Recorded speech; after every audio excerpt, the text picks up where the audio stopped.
पानिपतच्या लढाईमध्ये मराठ्यांनी केवळ गुळ आणि पाण्यावर दिवस काढले आणि युद्धामध्ये मराठे गुळ आणि खोबरं खाऊन लढले असं म्हटलं जातं। त्याचप्रमाणे आज मराठे चटणी भाकर खाऊन आरक्षणाची लढाई लढतायत। वर बघितलं की पाऊस आणि खाली पाय ठेवायला जागा नाही, बसणं तर दूरच उभं राहणं देखील कुणाला शक्य नाही। अशा परिस्थितीमध्ये कुणी टेम्पोमध्ये स्वयंपाक करतंय तर कुणी रस्त्यावर चूल मांडून जेवणाची सोय करतंय। प्यायला पाणी नाही, डोक्यावर छप्पर नाही, आंदोलकांसाठी शौचालय सुद्धा उपलब्ध नाही। एकीकडे हे सगळं सुरू असताना दुसरीकडे खाऊ गल्ली सुद्धा बंद ठेवण्यात आली। आंदोलन परिसरातील हॉटेल्स बंद करण्यात आल्या। इतकंच काय तर पावसापासून बचाव करण्यासाठी आंदोलकांनी तंबू उभारू नयेत याची देखील खबरदारी घेण्यात आली। पण प्रश्न असा आहे की मराठ्यांची अशी कोंडी नेमकी कोण करतंय? मुंबईमध्ये कोणाच्या सांगण्यावरून मराठ्यांचे असे हाल होतात? हे सगळं जाणून घेऊयात आजच्या या व्हिडिओच्या माध्यमातून। मुंबईमध्ये मराठा आंदोलनाचा आज तिसरा दिवस आहे। हजारो आंदोलक आझाद मैदानामध्ये दाखल झालेत। मात्र आंदोलनाच्या पहिल्या दिवशी आंदोलकाचे कमालीचे हाल झालेत। कुणाला भर रस्त्यावर आंघोळ करावी लागली तर काही मराठा बांधवांनी रस्त्यावरच जेवण केलं। हॉटेल्स आणि फूड स्टॉल बंद असल्याने जेवणाची प्रचंड अडचण निर्माण झाली। त्यामध्ये भर म्हणजे मुंबई महापालिकेने पिण्याच्या पाण्याची देखील सोय केली नाही। इतकंच काय, मुंबईमध्ये लालबागच्या राजाच्या मंडळामध्ये दरवर्षी अन्नछत्र चालतं, पण यावर्षी आंदोलक तिथे जेवायला येतील म्हणून हे अन्नछत्र आंदोलन सुरू होण्याच्या 3 दिवस अगोदरच बंद करण्यात आलं आणि हे अन्नछत्र बंद ठेवण्याचा आदेश दिला होता मुंबई पालिकेचे आयुक्त भूषण गगराणी यांनी। आता भूषण गगराणी हे मुख्यमंत्री देवेंद्र फडणवीस यांचे विश्वासू सचिव राहिलेले आहेत।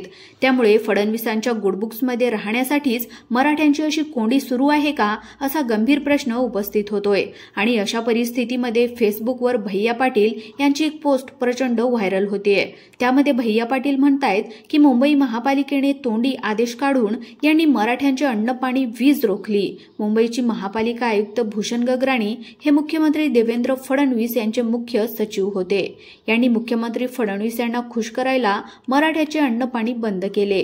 त्यांनी मराठ्यांना सर्व प्राथमिक सुविधापासून वंचित ठेवलंय। यांना मराठी उपाशी राहिल्याने आनंद झालाय। मराठे हाल अपेष्टा सहन करतायत, त्यामध्ये हा विकृत आनंद घेताय। इंग्रजापेक्षा क्रूर हा भूषण गगराणी वागतोय। याला वाटतंय मराठ्यामध्ये कुणीही भगतसिंग तयार होणार नाही। त्यांच्या या अत्याचाराच्या विरोधामध्ये लढण्यासाठी एकतरी भगतसिंग मराठ्यामध्ये तयार होणार आहे आणि झालाय त्यांच्या कानापाशी। भगतसिंग यांचा जयघोष होईल तेव्हा मराठ्यांची शक्ती याला समजेल। शिवाय पुढे त्यांनी हेही म्हटलंय की मुंबई महापालिका आयुक्त भूषण गगराणी साहेब, तुम्ही जे काही करत आहात ते तुमच्या नातवांना, येणाऱ्या पिढींना सांगण्याची हिंमत करू नका। तुम्ही आता आझाद मैदानातील व मुंबईमध्ये ज्या ठिकाणी मराठे राहिले तिथे वीज घालवत आहात। त्यांना पाणी, अन्न उपलब्ध होऊ नये म्हणून प्रयत्न करताय। आपण देवेंद्र फडणवीस यांचे सचिव राहिलात, त्यामुळे आपण जो मराठ्यांवर अत्याचार, अन्याय करत आहात त्याला इतिहास नोंदवेल।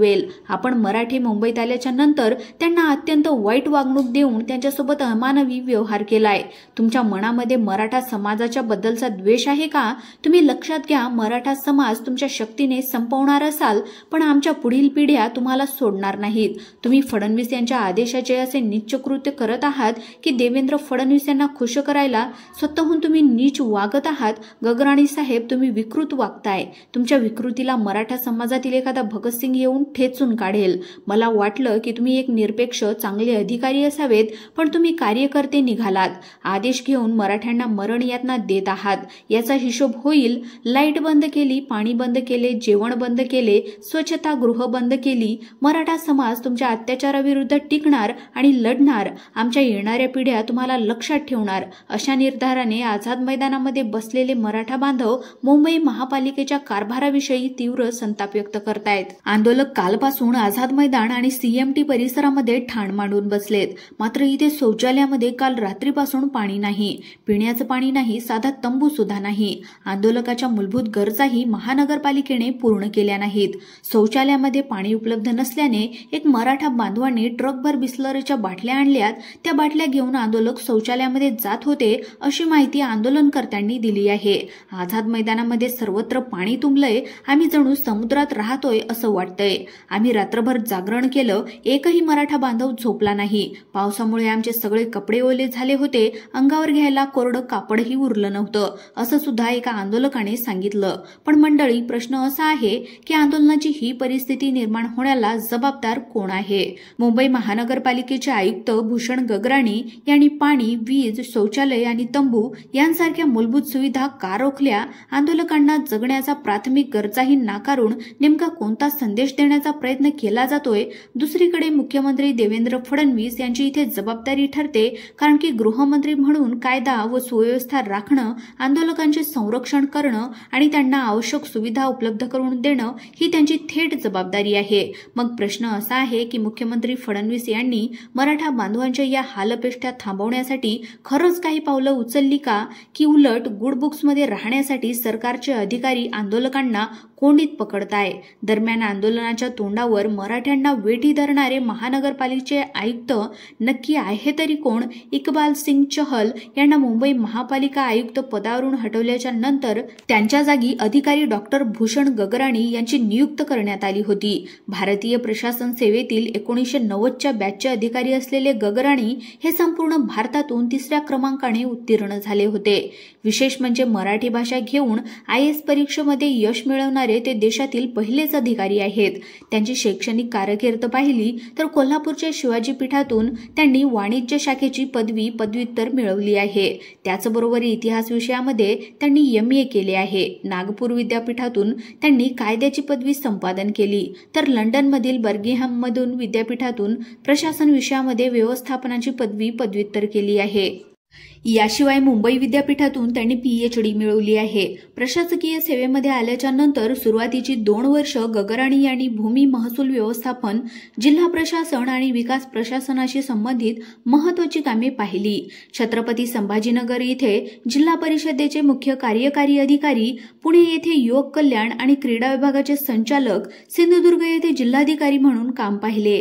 त्यानंतर मुख्यमंत्री सचिवालयामध्ये उपसचिव, महाराष्ट्र औद्योगिक विकास महामंडळाचे सहमुख्य कार्यकारी अधिकारी, महाराष्ट्र पर्यटन विकास महामंडळाचे सचिव, वैद्यकीय शिक्षण व औषधी द्रव्य विभागाचे सचिव, सार्वजनिक आरोग्याचे विभागाचे सचिव, महाराष्ट्र औद्योगिक विकास महामंडळाचे मुख्य कार्यकारी अधिकारी, शहर आणि औद्योगिक विकास महामंडळाचे व्यवस्थापकीय संचालक अशा निरनिराळ्या पदांची धुरा त्यांनी सांभाळली. त्यानंतर मुख्यमंत्री कार्यालयामध्ये प्रधान सचिव आणि नगर विकास विभागामध्ये प्रधान सचिव म्हणून देखील त्यांची नियुक्ती करण्यात आली.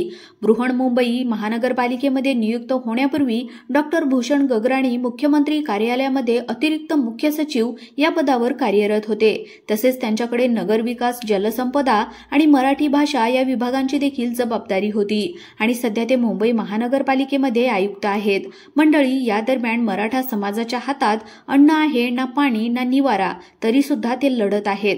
कारण ही लढाई फक्त आरक्षणाची नाही तर अस्तित्वाची आहे. पण अस्तित्वाच्या या लढाईमध्ये मुंबई महानगरपालिकेनेच आंदोलकांचं अन्न पाणी बंद केलं, वीज रोखली आहे आणि यामागे ज्यांचं नाव सर्वाधिक घेतलं जातंय ते म्हणजे महापालिका आयुक्त भूषण गगराणी. फडणवीसांचे विश्वासू अधिकारी म्हणून ते ओळखले जातात आणि म्हणूनच आज प्रश्न असा उपस्थित होतोय की गगराणी फडणवीसांना खुश करण्यासाठी मराठ्यांचे हाल करतायत का?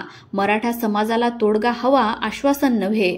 तोडगा न मिळेपर्यंत हा संघर्ष सुरूच राहणार आहे आणि इतिहासाला साक्षी ठेवून हे नोंदवलं जाईल की जेव्हा मराठे जगण्यासाठी लढत होते तेव्हा सत्ताधाऱ्यांच्या आदेशावरून त्यांचं अन्न पाणी रोखणारे अधिकारी अस्तित्वात होते.